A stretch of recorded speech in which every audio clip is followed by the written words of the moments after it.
get started on what is tonight. Let's pray. God, it's so wonderful that I don't have to ask, what if there is a God? Thank you so much for revealing yourself to me and to all of us through your word. And if there's anyone listening to me, that is the question of their heart. Reveal yourself so they know who you are and have no question that you exist, and then continue revealing yourself through your word so they know you well. Lord, open up our hearts and our minds, open up our words. Spirit, work in us to reveal yourself in and through us in our conversation in your word. Holy Spirit, direct everything. Thank you so much. Amen. All right, I had a couple of questions that people submitted to me or asked at different times. And one of the questions was, and it was something, we were talking about our DGs, our year-long study, and right now we're just going through the Bible. So we're in Galatians 3. Great place to study. So when I did the study on unchanging, and we got to he's unchanging in his promises, then we stopped and talked about how can you know promises in the Bible are for you. There's a lot of really bad teaching out there where they claim promises that aren't true. And in ignorance, I've done it myself, not knowing. So I'm going to give us just a quick overview because we limit time, but it is important, and I'm kind of going to go through this like this. And then if you want to, if you're going on our website to get notes, I can post these on our website as well. So the question is, how do you evaluate to know whether it's a promise for you, and then how do we apply scriptural promises? Now, most of this info is from Jen Wilken, W-I-L-K-E-N, and she is absolutely reliable. So if you see Jen Wilken's name on something, you can read it, you can take it to the bank. So she's completely trustworthy. Just a great teacher and woman of God. Okay, here's some common mistakes we make with promises in the Bible. We could, number one, confuse a promise with a principle. The biggest one, particularly for parents, is Proverbs 22:6, where it says, train up a child in the way he should go, and when he's old, he won't depart from it. That's a principle. It's not a promise. Okay, promise is fulfilled. And that's just a principle. General principle, and in general, that's what we want to do, but it's a principle. And so we need to be careful. It's generally true, it's wise to heed, but it is not a promise. The second one is we ignore the context. We ignore the original specific audience and the historical context for which the promise is made. Huge in the Old Testament. Isn't it wonderful to know we have people coming tonight?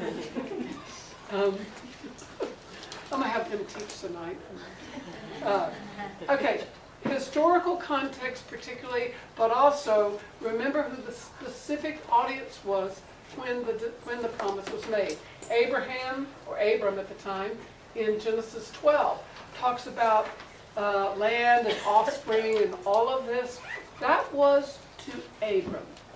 One person, one situation. However, for us as New Testament believers, we can say, oh, we can trust that in a spiritual context of God blessing us and expanding and all of that in a spiritual way, but not in a physical way. So a lot of bad teaching out there now says, oh, you just claim that verse out of the Old Testament and it's going to happen. And that's why we have to be careful. Don't ignore context or audience. Then sometimes they overlook the if of the promise. This is really true in the Old Testament. And he'll say, if they look at the end, they like the promise. You'll have long days, you'll see your grandchildren's grandchildren, you'll flourish and have a lot of money and blah, blah, blah, all of this, but they forgot what the if clause. And the first part of the if clause is, if you obey all these things and don't miss any of them. But New Testament believers go back and they, I like that second half. So you can't ignore the if, even if it's an implied if. Next, they choose selectively. Because sometimes, if you look, God will say, I want you to wait. We don't like the waiting part, do we? And particularly, I know, I myself, and a lot of wives that I know, we decide God really doesn't want us to wait, but He wants us to talk to our husbands right now and tell them exactly what we feel. But if we look at scriptures, there are a lot of times more verses about waiting until God tells you than there are acting. So be really careful that you don't choose selectively. I think I'll wait this time, and you disobey what God really is telling you to do. We manipulate meanings, and we end up coercing God. Long explanation on Matthew 18 and 19, where it says, where 2 or 3 of you gather. And I prayed the same thing, thinking that's about prayer. It has nothing to do with prayer. It has to do with church leadership. But even someone knowing that, they go, well, we can manipulate because he promises he will do what we ask him if 2 or 3 of us are agreed on this. So they're trying to manipulate God with their prayers. Or it's just ignorance. I prayed that out of ignorance. So we have to be careful because we have to know context. Context is king. It rules in interpretation. Context is king. We have to know the context for a promise. And also, we particularly like to limit to our own understanding or timing. How many coffee cups, how many plaques. You go to Mardell, everything, Jeremiah 29:11. We love knowing that he has plans to prosper you and all that. But if you look at the context, he's saying, by the way, you're going to be taken into exile because you're rebellious and have been disobedient. I want you to know, I have a plan for you. Don't worry, I haven't rejected you. So the context is really hard suffering for rebellion and disobedience, but a faithful God. Well, I would say 95% of the time I hear it applied. It's not with that. So we need to be careful and know the timing and know, let's discuss context again. I guess I should have just said context in all of these. Some keys to doing it. To whom is it promised? Is it a general promise or a very specific one? So some are very specific promises. So watch and see, is this a general promise? I will never leave you nor forsake you. Oh, yes. Okay, all of us, if we're his daughters, we can apply that. But other times there are specific ones. For example, but we don't want that one, Paul going to Rome to be killed. It was a specific promise to him. We don't claim that one. But we need to know, is it general or specific? Is it a physical or spiritual application? Old Testament, lots of times it's physical manifestation. New Testament, spiritual, manna and bread. So the promise of provision of manna as a physical I don't have a word, as a physical supply, that's an Old Testament specific. Jesus, John 8, I am the bread of life, eat from me. That's a general one we can take, and it's spiritual, not physical. Because there are a lot of believers who died of starvation because they claimed the name of Christ and wouldn't reject it. So is it a general promise or specific? Is it physical or spiritual application? But it's always true if it's related correctly to his attributes or the atonement, what Jesus Christ did on the cross. John 19:30, it is finished. Boom. That is true about what Jesus Christ did. It's absolutely true. I am the Lord, I do not change. Absolutely true. So if it's about him and it's accurate, you can always completely trust it. Remember, the Bible's full of unambiguous promises about our triune God. And those are what we claim over and over and over. Way out of temptation, our salvation is secure, John 10. Never leave us nor forsake us. He'll finish the good work he started, Philippians 1. And he's coming back, Luke 12:40. So these we can know are absolutely true with no question. I love this quote from Jen. These promises are sure and steadfast. Do you notice that they have much more to say about who God is or how he's sanctifying us than about the specific circumstance or the outcome? We really care a lot more sometimes about the outcome, don't we? We want this fixed. I'm tired of suffering. We want the cancer taken away. We want our marriage fixed. We want whatever it is. But most of the promises that we can really hold on to talk about who God is, and then his sanctifying us in the circumstances, not resolving the circumstances.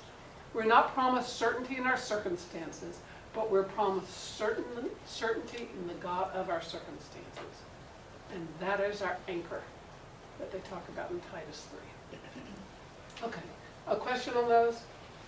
Just real quickly, I wanted to cover that, just to help you a little bit, those of you that were asking about promises. And another one, we talked about wisdom last week. We talked about God's wisdom and the 3 questions. And if you get a chance, I'd love for y'all to share, because somebody already shared how they kept going back to those 3 questions about his being wise. All right? But you look at James 1, and I have done it myself. Almost 20 years, widowed, raising my children for 20 years. And I look at James 1, it says, rejoice in your circumstances. You get down to verse 6, and it says, anyone needs wisdom, just ask God. Well, I spent like 20 years begging him for wisdom. I don't know what to do. I don't know what to do. I don't know what to do. I don't know what to do. What do I do with my money? Do I do this? Do I do that? What do I do? Do I let him go to the party? Do I not? Do I discipline? Do I release it? All of the million questions. I mean, I was just begging him. Your word says wisdom. Where is the wisdom? Why aren't you showing up? Right? And then he really showed me something. And I love it because the definition I have for my wisdom, not God's wisdom, directly answers my struggle. I love this definition. Wisdom is comprehensive insight into the ways and purposes of God.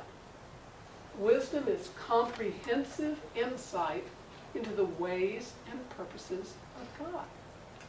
So comprehensive means it covers everything.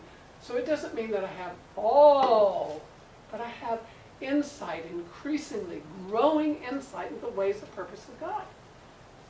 Well, I will tell you, I came out very wise out of 20 years of raising and educating my children as a widow, because I really got comprehensive insight to the ways and purposes of God. I was so desperate.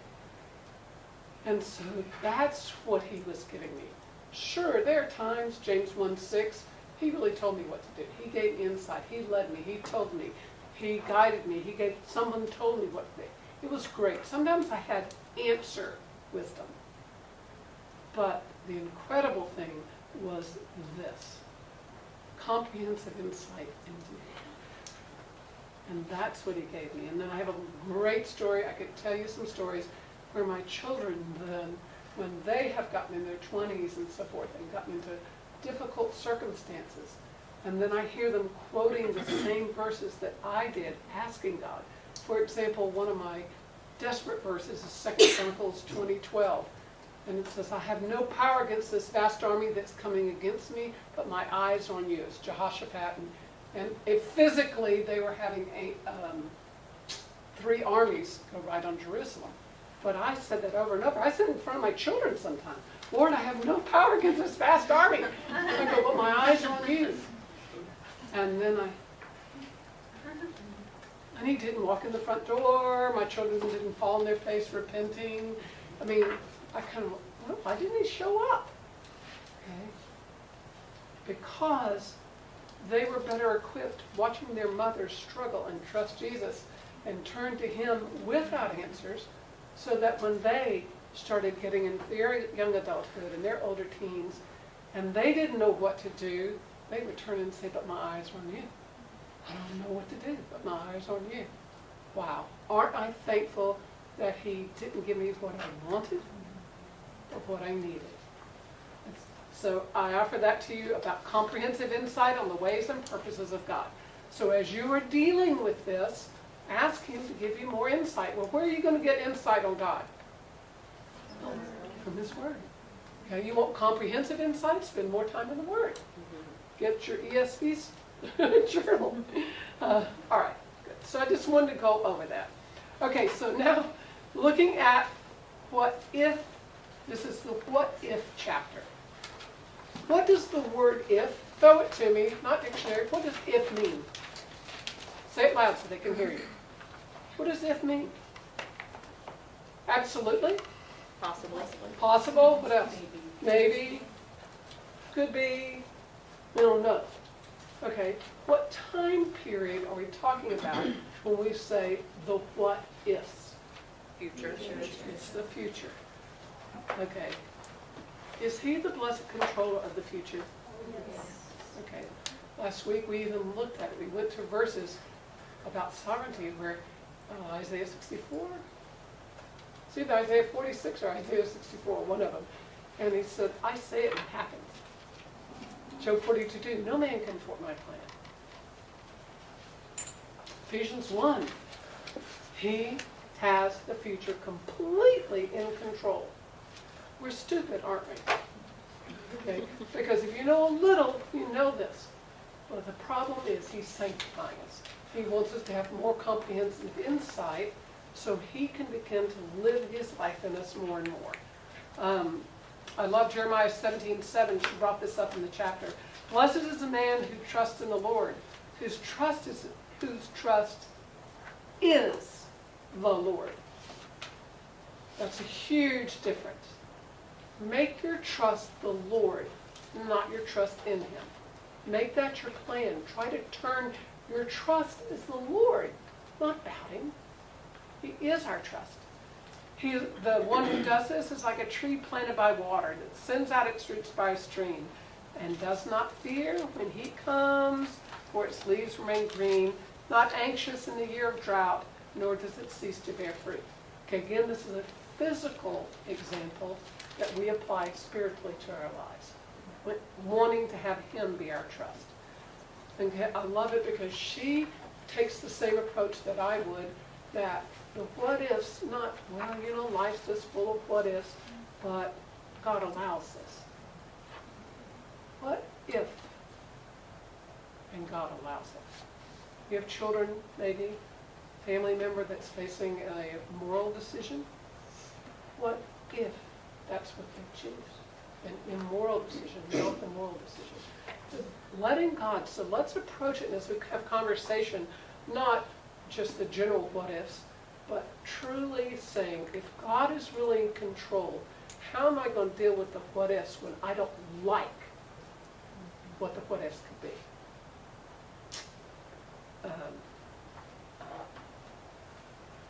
Okay. So what I'm going to do, and you at home, you get a chance to stop for as long as you want. We're going to write, think a little bit, take some notes, and then I want y'all to discuss it. It's a quote that Linda has, and it's really good. And I went to find it tonight, and I couldn't find it because I had it out, and then I put it up, and I didn't know where I put it. But it is a kaleidoscope that you look and do with this for my grandchildren, but they're too little really to use it now. And I put it up, and I don't have a telescope. But what does a telescope have? Let's say it's a telescope. What does the telescope have two of? Lenses. There's one on this end and one on that end.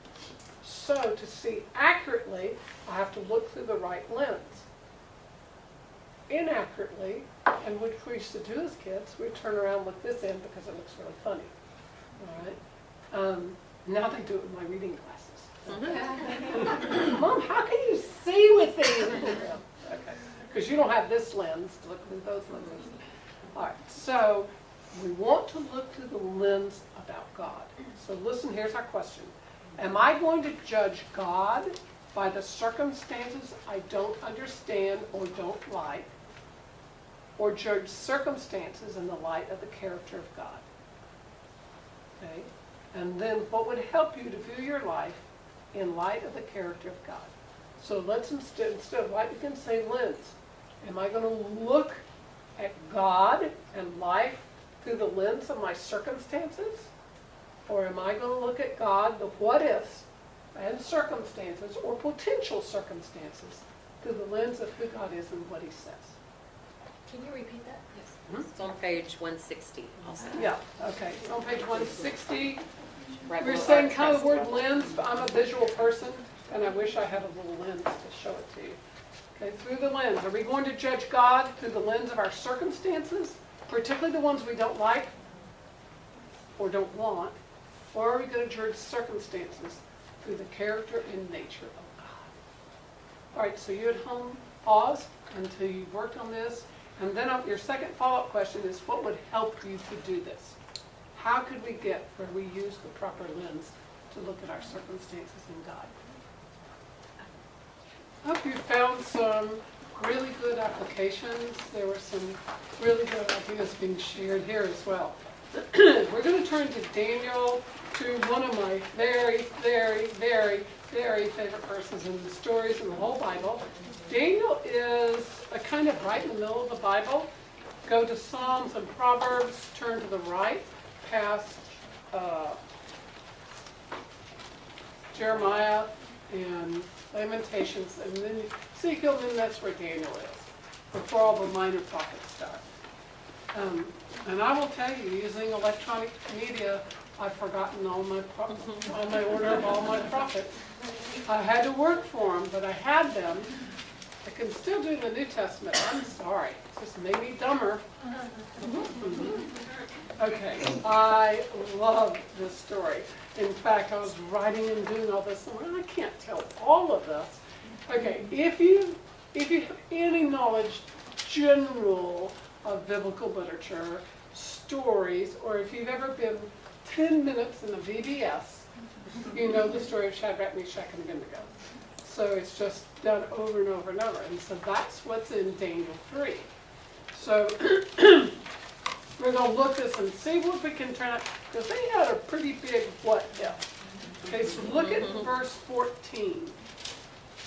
Okay, so here's what's happened. Teenagers, the cream of the crop, the valedictorian, the military academy selectivity, the full ride scholarship to Oxford and England, best of the best, were captured and taken to exile into Babylon. So that's because, guess what? Israel was disobedient and wouldn't change, and so they were disciplined. But these young men, and he took specifically a group of the best, and then Nebuchadnezzar wanted to train them to work for him. So that's what we've got with these 4 young men. So look at what he's done. So he designs this golden statue, huge, 90 feet tall. It says, when you hear the music, bow down everybody and worship it. Worship my gods, submit to me, all of it has to do with all of that. So, some of these Jewish quartet had done so well. There was a lot of envy and so forth. And when they wouldn't bow down, now Daniel's not mentioned in this, so we don't know. We know Daniel didn't bow down. So he may have been somewhere else, or he may have been so far above that it didn't even apply to him. I don't know. We know Daniel didn't bow down, but he's just not in the story. So you had to bow down before it, which was acquiescing, yes, your God is the God. So look at verse, so when they came, oh, he's not doing it. In verse 13, Nebuchadnezzar was in a furious rage, and he commanded Shadrach, Meshach, and Abednego be brought. So they brought these men before the king, and Nebuchadnezzar answered and said to them, is it true, O Shadrach, Meshach, and Abednego, that you do not serve my gods or worship the golden image I've set up?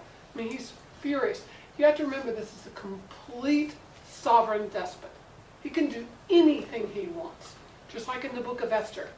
If they don't happen to come in the right way, they just do their thing and they're killed right on the spot.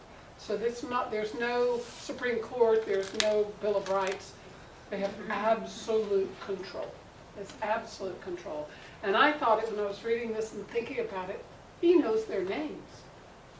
So so this really reflects on him, because all the story, he brought them in and all of this, and now he goes, look at this draft class or whatever you want to, he knows them individually. So this is also a personal affront, and he could not only generally embarrassed, but embarrassed. I gave you the best of the best. I paid for a Harvard education and a doctorate at Oxford. My name is all over it. And look what you're doing now, in front of everybody, and it's been brought to my attention as well. So his reputation's on the line. Okay, that's what I'm telling you. Having a hard time not teaching too much on this. Okay, And now, if you're ready, when you hear the sound of the horn, lyre, trier, tiger, and harp, bagpipe, so you know there were Scots down there, and every kind of music, to fall down and worship the image I've made, well and good. But if you do not worship, you shall be immediately cast into a burning fiery furnace. And who is the God who will deliver you out of my hands? I'd love Steven Spielberg to do a movie accurately. Okay. Shadrach, Meshach, and Abednego answered and said to the king, O Nebuchadnezzar, we have no need to answer you in this matter. If it be so, our God whom we serve is able to deliver us from the burning fiery furnace, and he will deliver us out of your hand, O king. But even, I love it is the, which version? But if not. It's another version, I like it better than this. Oh, yeah, put what it is. Nah, Mine says, but if not. but It says even if he doesn't, we will not bow down. Okay, they've just written their death sentence. Now there's no what if. Okay, they have written their death sentence. Even if he doesn't. Oh, there's a whole thing in World War II where they just, it had to do with Dunkirk and all of this, and when they were telling them, okay, if you get in, and the Germans and everything, and the Prime Minister of England, no, it was someone else. Maybe, I can't remember who it was, maybe because Winston was Prime Minister. I can't remember who it was. And he just posted something in a declaration. It said, even if. Okay. So you didn't know this had to do with Dunkirk also. Everybody used to know. They knew what the reference was. Okay, even if they do it, we won't bow down. Had to do something in World War II, Dunkirk in that time. Okay, how incredible is that? Okay, everyone knew the biblical reference. Anyway, okay, even if he doesn't, we will not bow down. We will not serve your gods or worship the golden image you set up. And then he was absolutely furious, and he stoked it up 7 times. His own men died. So his gods couldn't protect his own people. So they died. And then they threw them in there, and they were dying, approaching the furnace. It was so hot.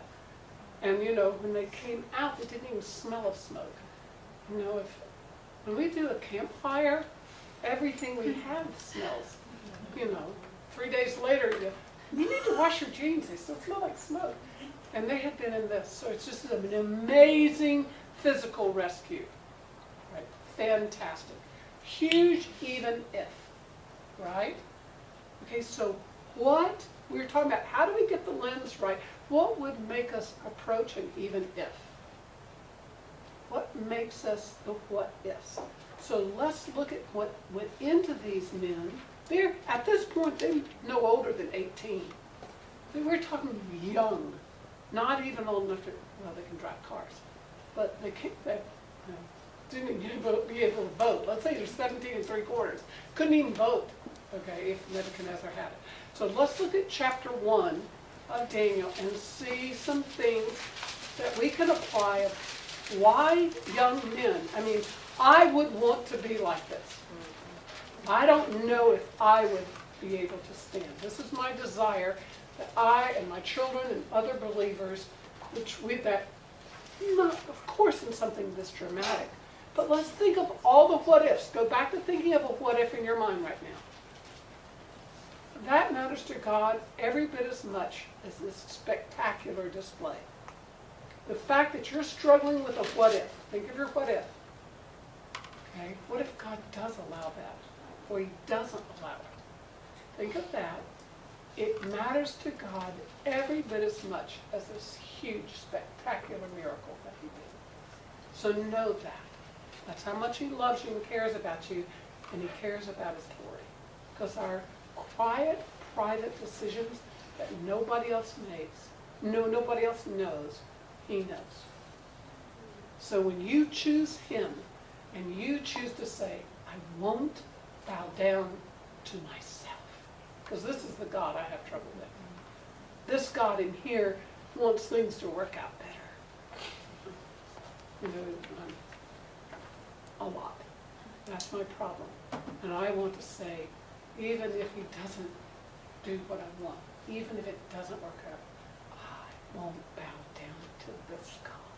Because this is my problem. My biggest problem is this God in here. You, everybody point right here. That's our biggest God problem. Okay. All right, Daniel 1, remember, third year of the reign, look at the 1:1, third year of the reign, and then it says, third year of the reign, the king of Babylon came to Jerusalem, besieged it, and God took it out of his hand. So they just lost just like that. Okay, then you look down, and then verse 4, youths without blemish and learning and competent stand and all this. Then they had three years of education, the whole story of Daniel with the food, we know those also. If you went to BBS, you know that one as well. Okay, these were incredible. When they showed up already, they were willing to stand for God and his truth and what he called them to, instead of what the king, who could wipe them out like that, and everybody else. So we're talking about probably 14-year-old boys. Okay, everybody think about 14-year-old boys right now, okay? All right. Think of a whole group of them. They've been pulled into a country that don't speak the language, and they've been given new names, Azariah, Mishael. These are their real names, and they gave them Babylonian names. They've done they don't even speak the language yet. So they're in these wild circumstances, unknown, figuring we will never see our parents, we'll never see anything. Just the terror of what they've been through, the unknown of all of it. And right off the bat, these 4 boys, none of the others that they took, we have no idea how many, but we know it was a group, they all gave in. And they did everything they told them to do. And then Daniel and this group handled with such wisdom, finding a way with the food and drink, that he could honor what they felt like God was doing. Particularly, it wasn't probably the actual substance of the food as much as it was part of the assimilation, trying to pull them into their culture. And they felt led to not do what they wanted, but ask if they could do it another way. So they're standing up for their Jewish God, Jehovah God place. Just like that after they've arrived. It's not long at all. They didn't learn to do that after they arrived. Where did they, number one, know what was true and know Jehovah well enough to submit and obey him in defiance of this absolute despot king? Where did they have to have learned that? When? When did they have to learn it? Before they went, right? Okay. Did anyone know that Babylon was coming at that point? No. If you believe the prophets, you knew it was going to happen sometime, but not today. So they had to do it beforehand. So this means their parents spent their childhood teaching and training these children in the ways and purposes of God and his word. Therefore, before we get into if-onlys and what-ifs, what do we have to do? We don't always have the opportunity to prepare in the battle. When do we need prepared so we can be women of God who will say, even if God doesn't want what I want, I choose to look at this through his lens, not my will, but his will. Where do we need to learn to be able to do that? During, before, or after? Before. Okay? It's going to take a lot to change my heart to want to respond like that. So we've got to know his word. We have to know his word. So those parents, I look forward to meeting them, because look what they did. I mean, there's so many great, in her book, Linda refers to a few people of the if onlys, like Esther. Oh my gosh. If I perish, I perish. That's what we should say. Kyle, she perishes, she perishes. But we go before the Lord begging him, please, Father, we ask you this, but not our will. Our children, if they perish, they perish. We have to learn to trust God.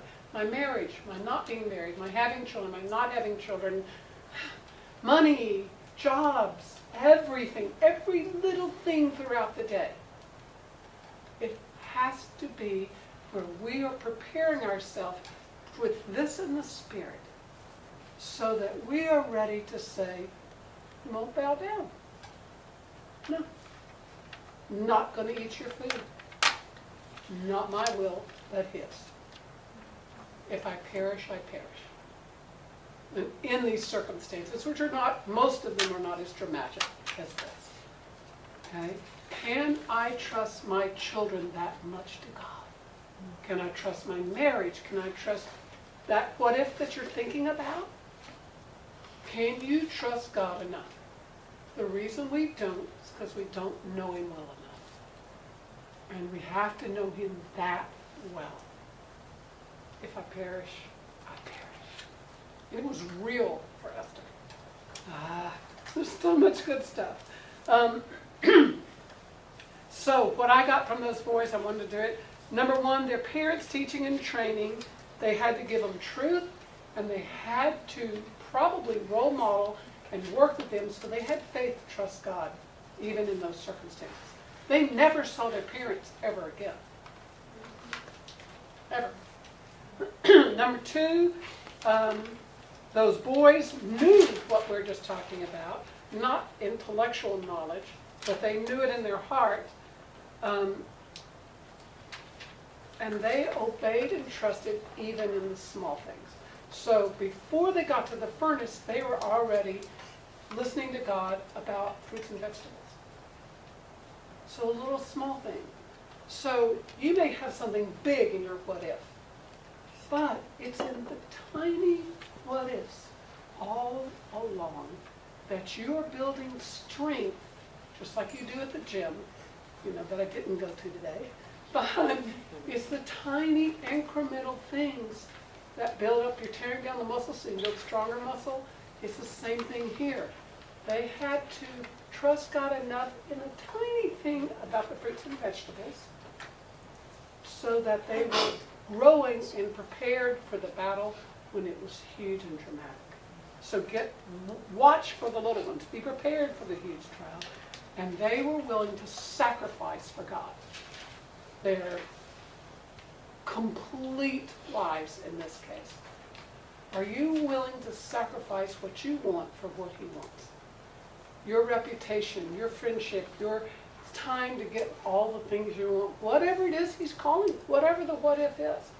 Are you going to trust him in that? Are you willing to sacrifice? In a real way, you're sacrificing your life, one moment at a time. If you're going to follow me, you have to pick up your cross and die daily.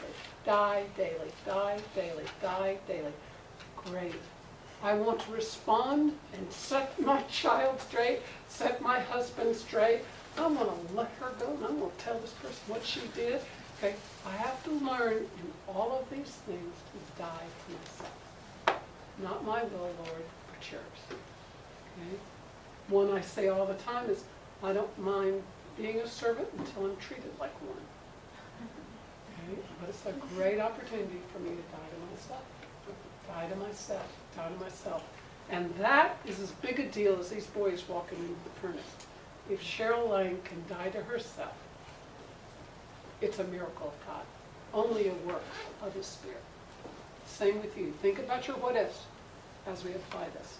Okay, then it's really cool. As I was looking at this, I looked at some other verses related to it. Okay, so we leave Daniel. I don't think we're coming back. Go over to 1 Peter 1. 1 Peter is about 5 books from the end of the Bible. Yeah. Okay. 1 Peter. It's right after Hebrews. I do want to invite you to come to DG's. One of these days we're going to get to to Hebrews. And we're going to finish Galatians, and then we're going to do Ephesians. And we just relish and we just drink deeply and study him. Oh, I can hardly wait. As we look at all this. All right, look at 1 Peter 1, verses 6 and 7. Thinking about what we're thinking about in Daniel 3, about the boys. Oh, I didn't tell you. Let me tell you. When in the story,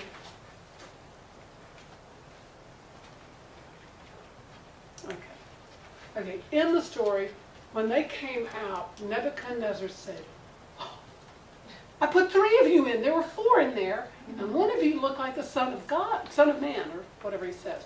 So it could have been an angel, but most teachers and biblical experts think that Jesus was in there walking around. I want a YouTube of that conversation. So when I get to heaven, that's one of the things eventually, I want to get to one of them and say, what in the world did he say to you? I would love to hear him talking to them. Okay, so he was walking out. When they came out, it's just the 3 guys, and then Nebuchadnezzar went, wow. And he said, this is the God of gods. He really honored. Doesn't appear he became a believer, but he acknowledged him, and he made a declaration across the country that people would never say anything against Jehovah God, or they'd be thrown in the furnace. I mean, it's amazing. Okay, so remember what they just went through. Look at it here. I found it in the New Testament. Let's see, 1 Peter 1, verse 6. Think about the boys, the young men in the furnace, and your life, okay? In this you rejoice, though now for a little while, if necessary, you've been grieved by various trials, so that the tested genuineness of your faith, more precious than gold that perishes though it's tested by fire, may be found to result in praise, glory, and honor at the revelation of Jesus Christ. And I find that the fire analogy is here, relating to Daniel 3. Okay, look at this. It says that in our testing, in our trials, we bring him glory. And then this specifically is probably referring when Jesus comes back.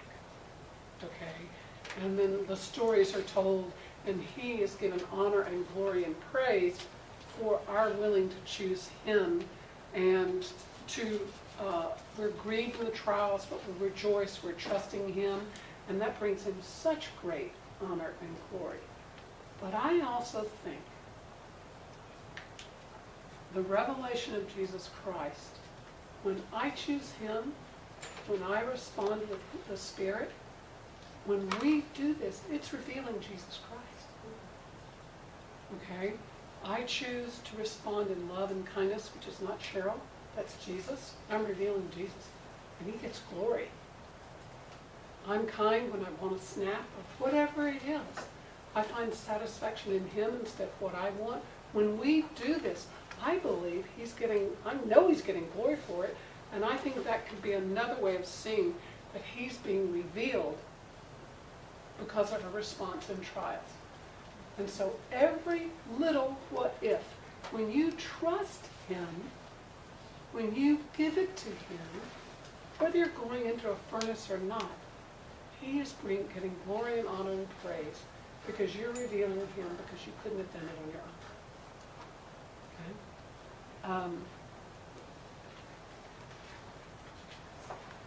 Let's stick in some of those other notes.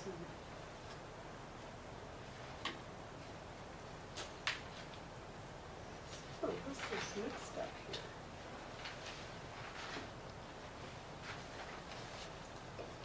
Okay, look at verse 8.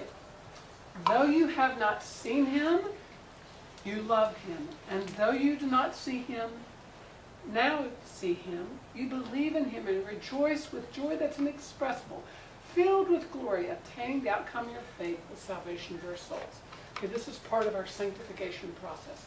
It's the salvation working itself on the way out. So all of this, he is glorified when you make those choices that no one else may ever see. Now you benefit because of the peace and the joy that you're given, but also he's glorified. And I think it works with them. Okay, look at Hebrews 1. Okay, so it's just back one book. Okay, Hebrews 11, I'm sorry. Hebrews 11:1.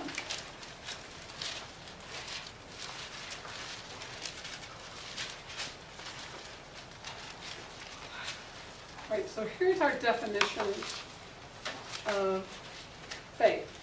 Now, faith is the assurance of things hoped for, the conviction of things not seen. Okay, is the future seen? No. Okay, and remember, this is not biblical hope. This is, will Paul George stay in Oklahoma City with the Thunder? Will OSU ever beat OU ever again in football? Okay, so that's our hope. Okay?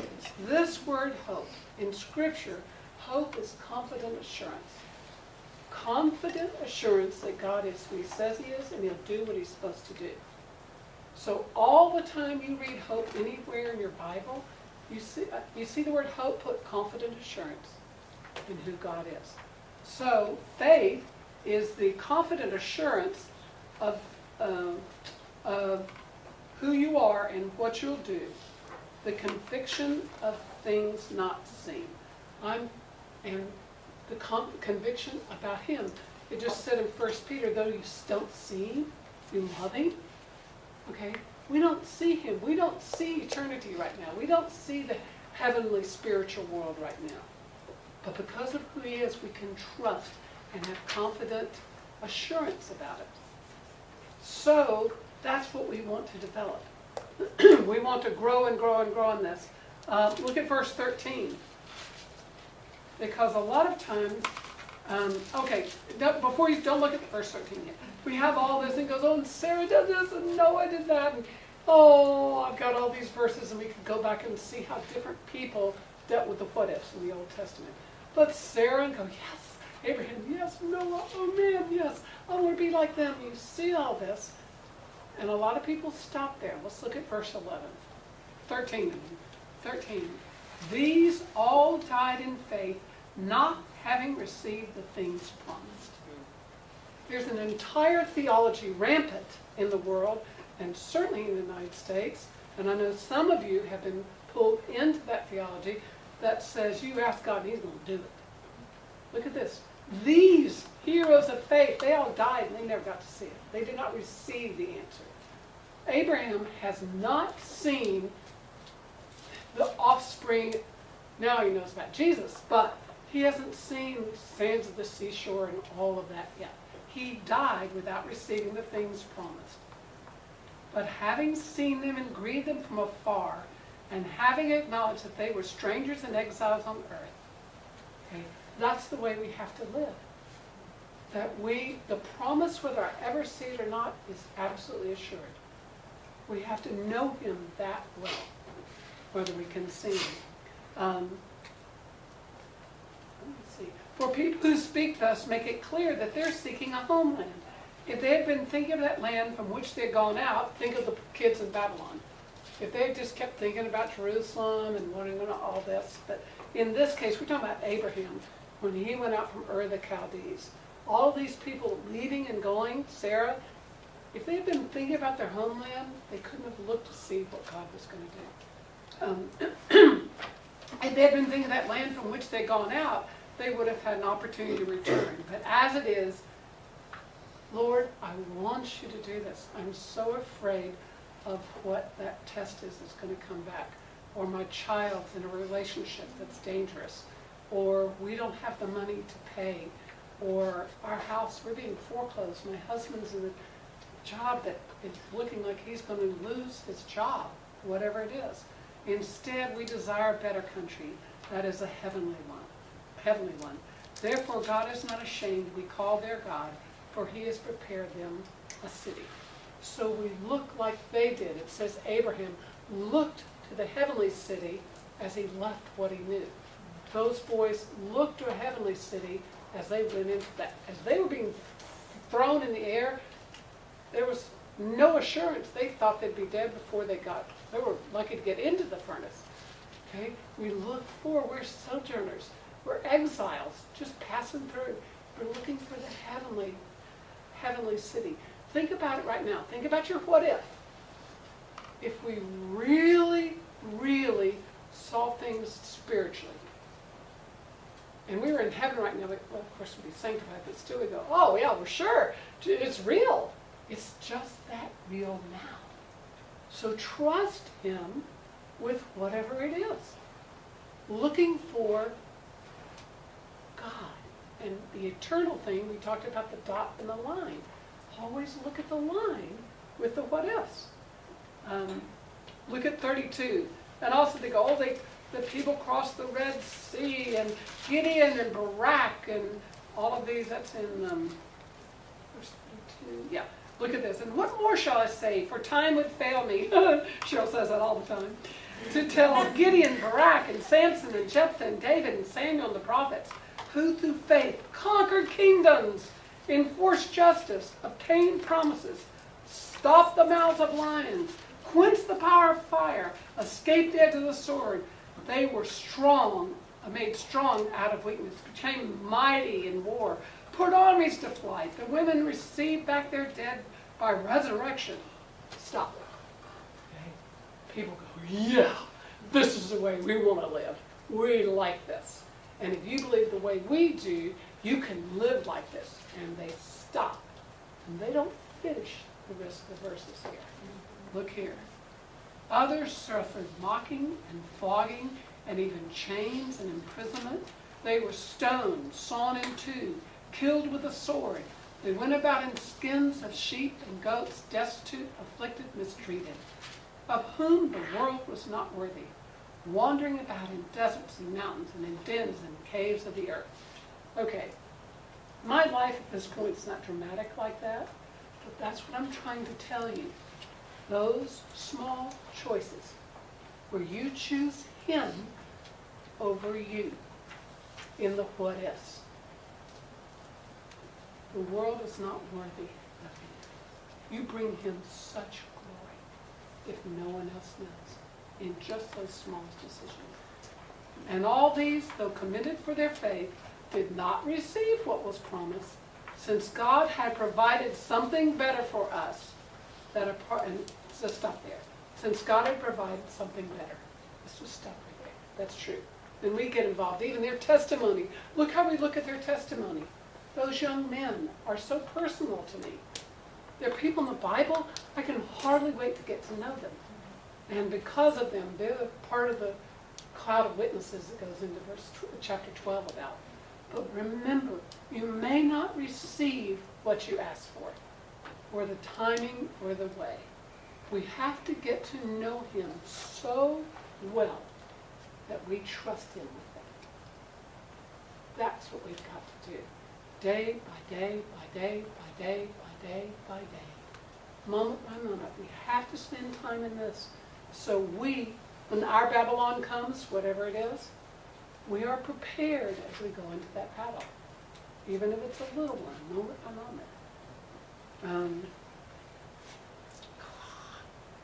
Looks like there's not enough time. Okay. So what I want you to do is talk about this.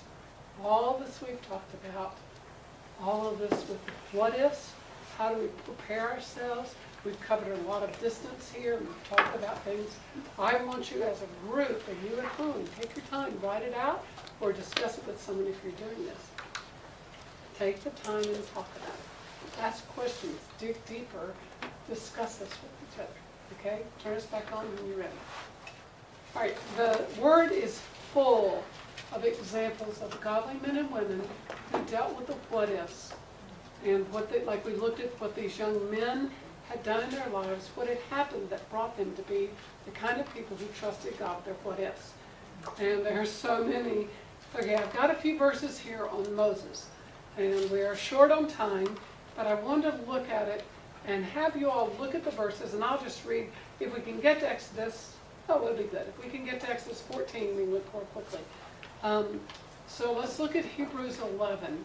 And what I want you to do is look, and what is it? Okay, what is the example up until the cross of Jesus Christ? What is the example, the entire Bible, of God showing up in the biggest way to rescue people? The Exodus. The Red Sea. I mean, you go, wow, there's the Red Sea. And wow, the Red. We all want, everybody want Red Sea, right? We all want the Red Sea. But you have to understand it was real for Moses. They were really going to get killed. I mean, there was no doubt about it. A huge what if. What is God going to do? So I want to know what kind of man Moses was who could handle that kind of what if. And God gave him such responsibility and honor and a position because of who he was and the way he handled the biggest what if until the cross. That's it. Cross trumps everything. But all right, so let's look, and as we read, you find the things that why Moses, how could he be a what if person, God trusting person? Look at verses 24 through 27. Hebrews 11.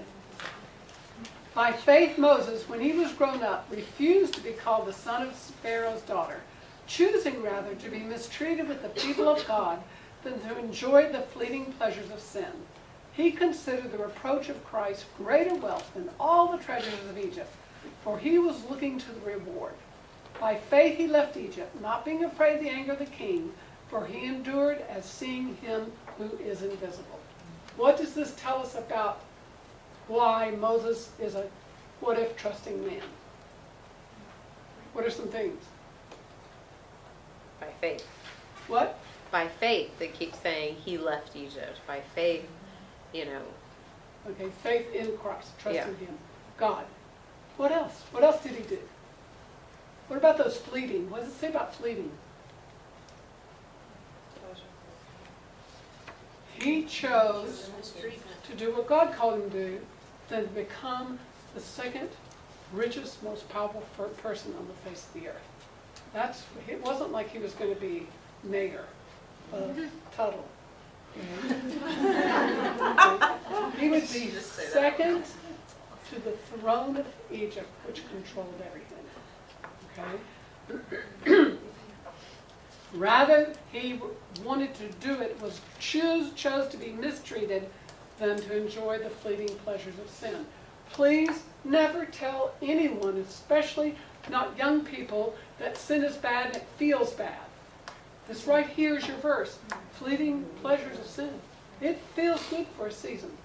But the wages of sin is, you don't get to choose how far or how bad the death is. Okay. Also, he endured seeing him who was invisible. He looked for the reward. Not right now, because he never knew he was going to die. But he looked to the reward. He looked to the godly. He looked to the invisible eternal in the real choices that he made. So we have to be this same person. So right up there, by faith, and then put your name on there, this is what you want to become. That you can trust. The way he trusted God, you want to be able to trust God as well. And do the same things. Stay where you are, we don't have time. Exodus 14:13 says, and Moses said to the people, fear not, stand firm. Okay, this is Charlton Heston standing on the edge of the Red Sea and the Pharaoh's chariots, whatever his name, Yul Brynner, right? Bearing down on them, for real. And he said to the people, fear not, stand firm, and see the salvation of the Lord, which he will work for you today. For the Egyptians whom you see today, you will never see again. The Lord will fight for you. You only have to be silent. So what is there?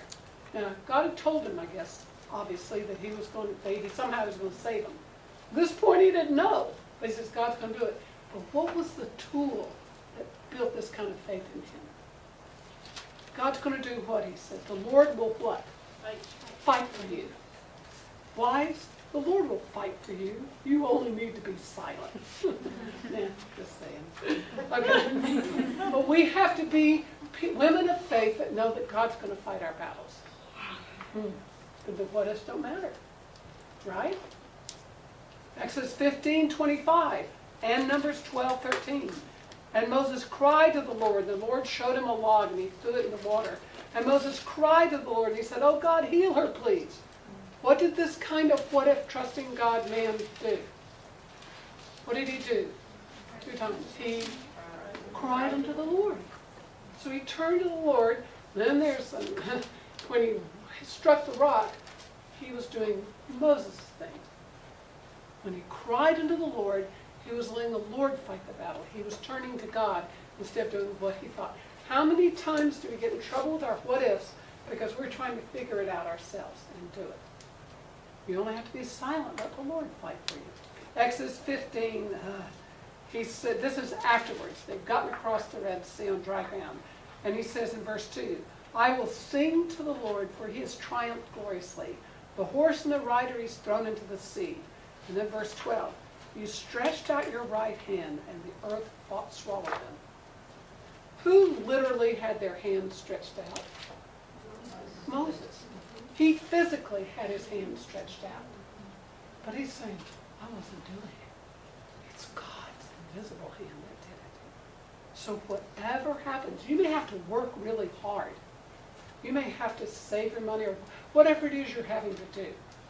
But it's God's invisible hand that's doing all of it. And we have to trust him where he says, "And your hand did it," that we see it that real.